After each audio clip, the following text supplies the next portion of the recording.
गाड़ियों में तेल भरवाना अब सिर्फ ज़रूरत नहीं है, बल्कि एक बड़ा आर्थिक झटका बनता जा रहा है। दोस्तों, अगर आपको लग रहा है कि भारत में पेट्रोल डीजल महंगा हो गया है, तो ज़रा दुनिया की तरफ देखिए। अमेरिका से लेकर यूरोप तक, पाकिस्तान से लेकर बांग्लादेश और खाड़ी देशों तक हर जगह तेल के दाम लोगों की जेब जला रहे हैं। कहीं पेट्रोल $5 प्रति गैलन पार करने की तैयारी में है, कहीं डीजल की वजह से ट्रांसपोर्ट सिस्टम हिल गया है और कहीं सरकारें टैक्स घटा रही हैं, तो कहीं जनता सड़कों पर उतर आई है। लेकिन इन सब के बीच एक देश ऐसा भी है जिसने पूरी दुनिया के मुकाबले अपने नागरिकों पर अपेक्षाकृत कम बोझ डालने की कोशिश की है, और वो है भारत। आज की इस बड़ी और विस्तृत वीडियो में हम आपको बताएंगे दुनिया में कहाँ कितना पेट्रोल डीजल महंगा हुआ, किन देशों में आज का क्या रेट चल रहा है, ईरान युद्ध और स्ट्रेट ऑफ हॉर्मुज ने पूरी दुनिया को कैसे हिला दिया, और आखिर क्यों कहा जा रहा है कि भारत ने इस वैश्विक तेल संकट को बाकी देशों से बेहतर तरीके से संभाला है। वीडियो को आखिर तक देखिए, क्योंकि अंत में हम आपको बताएंगे कि आने वाले दिनों में भारत में पेट्रोल 100 के पार और डीजल 95 के ऊपर क्यों जा सकता है। असल कहानी शुरू होती है मिडल ईस्ट यानी पश्चिम एशिया से। ईरान के आसपास बड़े युद्ध जैसे हालात और स्ट्रेट ऑफ हॉर्मुज पर संकट से पूरी दुनिया के तेल बाजार में भूचाल ला दिया था। स्ट्रेट ऑफ हॉर्मुज दुनिया का सबसे महत्वपूर्ण तेल समुद्री रास्ता माना जाता है। दुनिया का लगभग 20% तेल इसी रास्ते से गुजरता है। जैसे ही यहाँ तनाव बढ़ा, क्रूड ऑयल की कीमतें उछलने लगी। ब्रेंट क्रूड कई बार $100 प्रति बैरल के ऊपर चला गया। और याद रखिए, कच्चा तेल महंगा होने के मतलब सिर्फ पेट्रोल महंगा नहीं होता। इसका मतलब है ट्रांसपोर्ट महंगा होगा, खेती महंगी होगी, फ्लाइट टिकट महंगे होंगे, सब्जी दूध तक महंगे हो जाएंगे। यानी तेल पूरी दुनिया की अर्थव्यवस्था की धड़कन माना जाता है। अब जरा दुनिया के अलग अलग देशों का हाल भी देख लीजिए। अमेरिका में हालात इतने खराब हो गए कि वहाँ पेट्रोल लगभग $4.5 प्रति गैलन तक पहुँच गया, और कई राज्यों में $5 पार करने की चेतावनी दी जा रही है। रिपोर्ट्स के मुताबिक अमेरिकी नागरिक अब तक करीब $45 बिलियन अतिरिक्त फ्यूल कॉस्ट चुका चुके हैं। डीजल वहाँ और ज़्यादा महंगा हुआ क्योंकि अमेरिका की पूरी सप्लाई चेन ट्रकों पर निर्भर है। यानी सामान ढोना महंगा तो हर चीज़ महंगी हो जानी है। अब यूरोप की तरफ चलिए। यूरोप पहले ही गैस संकट और महंगाई से जूझ रहा था।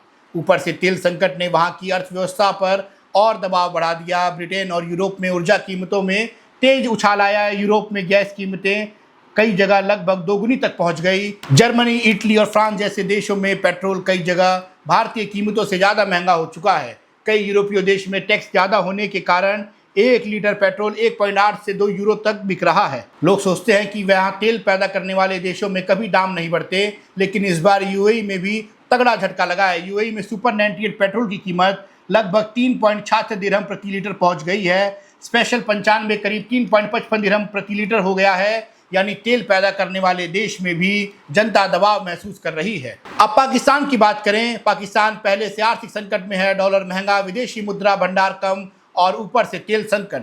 रिपोर्ट्स के मुताबिक वहाँ पेट्रोल की कीमत भारतीय रुपए में बदलें तो कई जगह भारत के बराबर या उससे भी ऊपर पहुँच गई है। पाकिस्तान की सरकार पर IMF का दबाव भी है, और सब्सिडी कम की जाए इसका सीधा असर आम जनता पर पड़ रहा है। अब एशिया के दूसरे देशों का हाल भी सुन लीजिए। वियतनाम में पेट्रोल कीमतों में लगभग 50% तक उछाल देखा गया।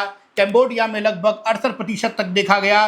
नाइजीरिया, लाओस और कनाडा में भी भारी बढ़ोतरी हुई है। यानी यह सिर्फ भारत की समस्या नहीं, पूरे दुनिया तेल संकट की चपेट में है। लेकिन अब सबसे महत्वपूर्ण सवाल, भारत में आखिर कितना बढ़ा। भारत में लंबे समय तक सरकार और सरकारी तेल कंपनियों ने कीमतों को स्थिर रखा। अब जब दुनिया में लगातार दाम बढ़ रहे थे, तब भी भारत में तुरंत बढ़ोतरी नहीं की गई। फिर मई 2026 में पहली बड़ी बढ़ोतरी हुई। पहले लगभग ₹3 प्रति लीटर बढ़ाए गए, फिर करीब 90 पैसे की बढ़ोतरी हुई, और अब 23 मई को फिर लगभग 90 पैसे और बढ़ाए गए हैं। यानी महीने में कुल मिलाकर लगभग ₹5 प्रति लीटर तक की बढ़ोतरी हो चुकी है। आज दिल्ली में पेट्रोल लगभग ₹99.51 और डीजल लगभग ₹92.49 प्रति लीटर पहुंच चुका है। मुंबई में पेट्रोल ₹105 के आसपास, चेन्नई और कोलकाता में ₹100 के करीब पहुंच गया है। लेकिन अब यहाँ भारत की सबसे बड़ी तारीफ हो रही है।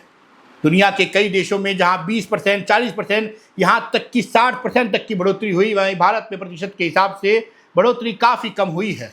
एक रिपोर्ट के मुताबिक भारत प्रमुख अर्थव्यवस्थाओं में सबसे कम फ्यूल प्राइस बढ़ोतरी वाले देशों में शामिल रहा है, और इसके कई वजह हैं। पहली वजह, भारत की सरकारी तेल कंपनियां इंडियन ऑयल, BPCL और HPCL जैसी कंपनियां कई बार तुरंत पूरा बोझ जनता पर नहीं डालती। दूसरी वजह है सरकार का टैक्स और नियंत्रण मॉडल। भारत ने अचानक झटका देने के बजाय धीरे धीरे कीमत बढ़ाने का रास्ता चुना। तीसरी वजह है भारत की रणनीतिक खरीद। भारत ने रूस समेत अलग अलग देशों से तेल खरीदकर सप्लाई बनाए रखने की कोशिश की है। और चौथी वजह भारत की मजबूत रिफाइनिंग कैपेसिटी।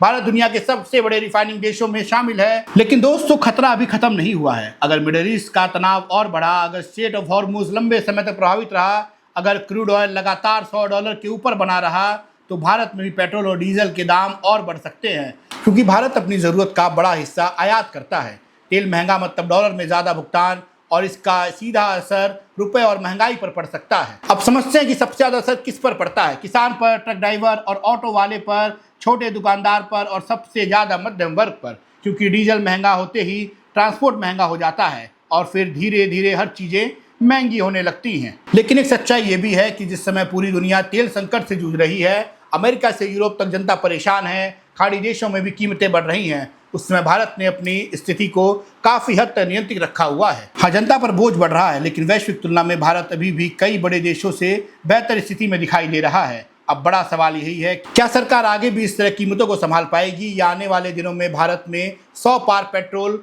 सामान्य हो जाएगा? आप क्या सोचते हैं? क्या भारत ने दुनिया के मुकाबले तेल संकट को बेहतर तरीके से संभाला है, या अभी असली महंगाई का दौर बाकी है? कमेंट करके अपनी राय जरूर बताइए। वीडियो पसंद आए तो लाइक करें और शेयर करें, और ऐसे ही विश्लेषण देखने के लिए चैनल को सब्सक्राइब करना ना भूलिए।